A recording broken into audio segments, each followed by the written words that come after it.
Okej.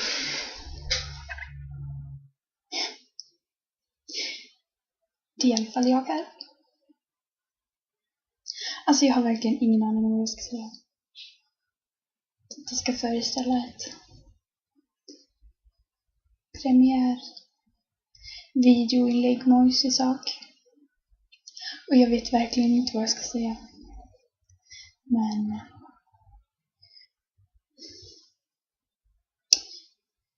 jag har inte gjort så mycket idag. Alltså det känns lite konstigt att sitta och prata med sig själv.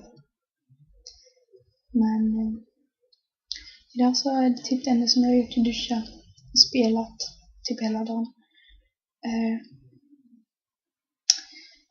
Så det är typ så när jag pratar ganska mycket med Willy.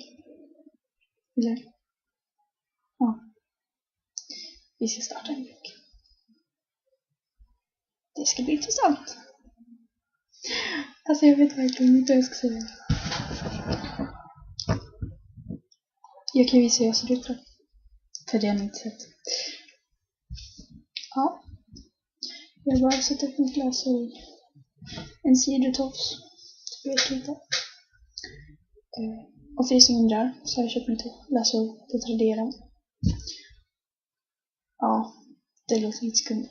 Men det var billigt. Och det är inte äkta. Men jag vill köpa äkta.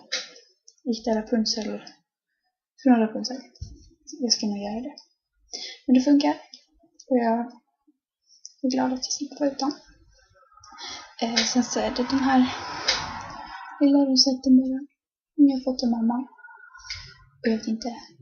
Jag kommer inte ihåg. Sen så är det mitt favorithalsband. Passa dig. Sen så är det tunika. Ska behöva resa mig upp också. Sen så är det bara svarta jeans. Och jag har självklart på mig strumpor. Men det skulle kännas lite konstigt att visa mina fötter. Men bara för att jag är lite skum så ska jag visa mina fötter. Det är en fot i alla fall. Med dig.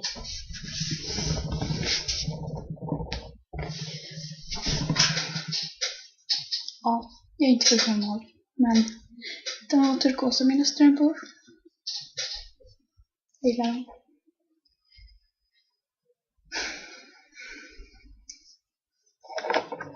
Nu ska jag göra den här lilla saken. Okej, nu ser. Okej, det blev lite awkward. Men det funkar väl.